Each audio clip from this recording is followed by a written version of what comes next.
Hello everyone, कैसे आप सब। आप सबका अपने चैनल में स्वागत है। आज मैं आपको मोरारजी देसाई की जीवनी के बारे में सुनाने जा रहा हूँ। तो शुरू करते हैं। मोरारजी देसाई भारत के स्वाधीनता सेनानी, राजनेता और देश के चौथे प्रधानमंत्री थे।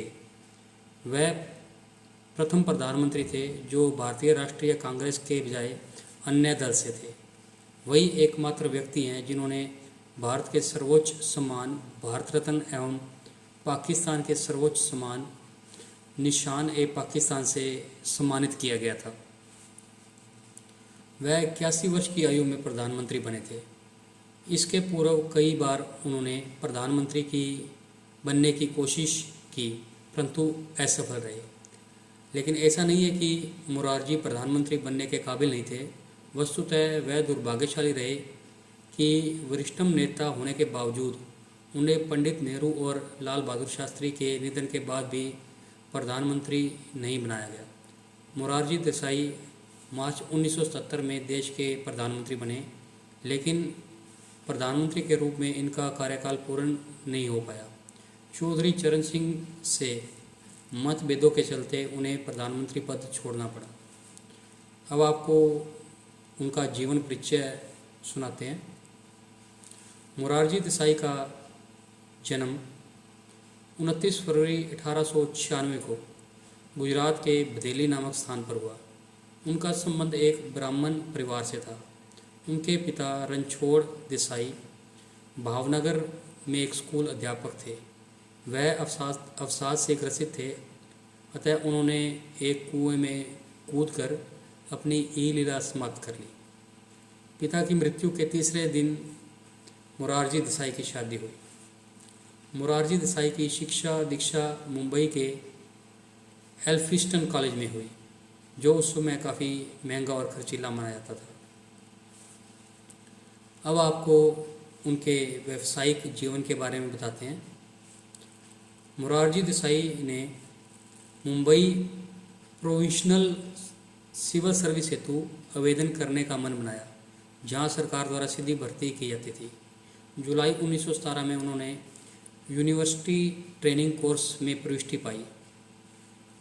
यहाँ इन्हें ब्रिटिश व्यक्तियों की भांति समान अधिकार एवं सुविधाएं प्राप्त होती रही। यहाँ रहते हुए मोरारजी अफसर बन गए। मई 1918 में वह परिवीक्षा पर बतौर उप जिलाधीश अहमदाबाद पहुँचे। उन्होंने चेटफील्ड नामक ब्रिटिश कलेक्टर के अंतर्गत कार्य किया। मोरारजी 11 वर्षों तक अपने रुखे स्वभाव के कारण विशेष उन्नति नहीं प्राप्त कर सके और कलेक्टर के निजी सहायक पद तक ही पहुंच पाए। अब आपको उनका राजनीतिक जीवन बताते हैं। मोरारजी देसाई ने 1930 में ब्रिटिश सरकार की नौकरी छोड़ दी और स्वतंत्रता संग्राम में सिपाही बन गए। 1931 में वह गुजरात प्रदेश की कांग्रेस कमेटी के सचिव बन गए। उन्होंने अखिल भारतीय युवा कांग्रेस की शाखा स्थापित की और सरदार पटेल के निर्देश पर उसके अध्यक्ष बन गए। 1932 में मोरारजी को 2 वर्ष की जेल भुगतनी पड़ी। मोरारजी 1937 तक गुजरात प्रदेश कांग्रेस कमेटी के सचिव रहे। इसके बाद वह बम्बई राज्य के कांग्रेस मंत्रिमंडल में सम्मिलित हुए।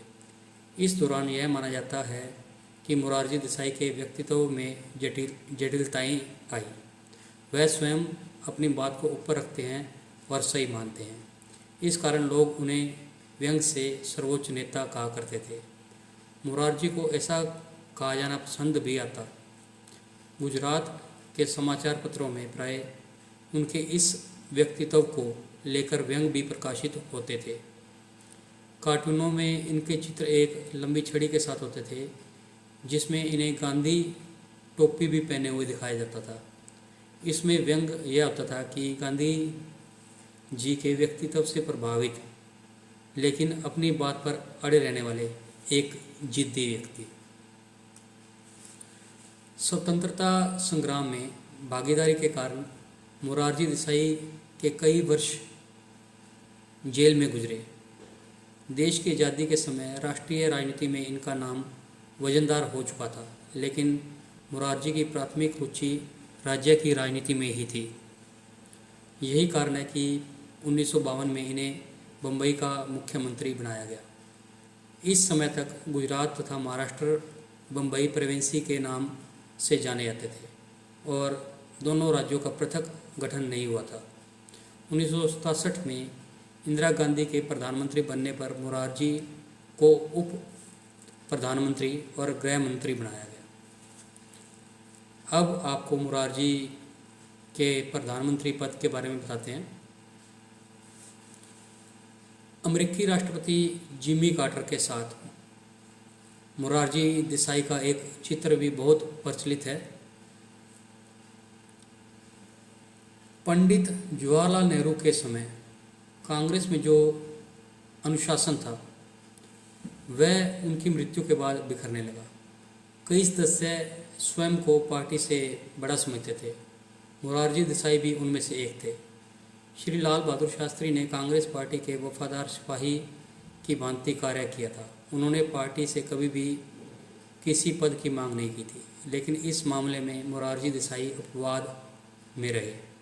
कांग्रेस संगठन के साथ उनके मतभेद जगजाहिर थे और देश का प्रधानमंत्री बनना इनकी प्राथमिकताओं में शामिल था। इंदिरा गांधी ने जब यह समझ लिया कि मुरारजी देसाई उनके लिए कठिनाइयां पैदा कर रहे हैं तो उन्होंने मुरारजी के पर कतरना आरंभ कर दिया। इस कारण उनका क्षुब्ध होना स्वाभाविक था। नवंबर 1969 में जब कांग्रेस का विभाजन कांग्रेस आर और कांग्रेस ओ के रूप में हुआ तो मुरारजी देसाई इंदिरा गांधी की कांग्रेस आई के बजाय सिंडिकेट के कांग्रेस ओ में चले गए। फिर 1975 में वह जनता पार्टी में शामिल हो गए।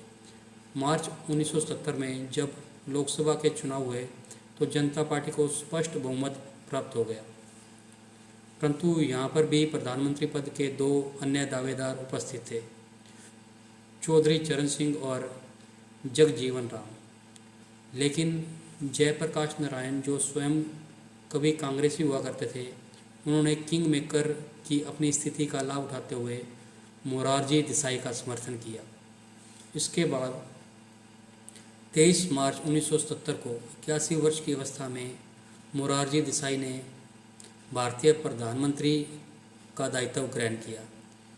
इनके प्रधानमंत्रित्व के आरंभिक काल में देश के जिन 9 राज्यों में कांग्रेस का शासन था वहाँ की सरकारों को भंग कर दिया गया और राज्यों में नए चुनाव कराए जाने की घोषणा भी करा दी गई। यह अलोकतांत्रिक और असंवैधानिक कार्य था। जनता पार्टी, इंदिरा गांधी और उनकी समर्थित कांग्रेस का देश से सफाया करने को कृत संकल्प नजर आई, लेकिन इस कृत्य को बुद्धिजीवियों द्वारा सराहना प्राप्त नहीं हुई। तो आपको यह जीवनी कैसी लगी? अगर आपको मुरारजी की जीवनी पसंद आई तो वीडियो को लाइक कीजिए, शेयर कीजिए और चैनल को सब्सक्राइब कीजिए। Thank you.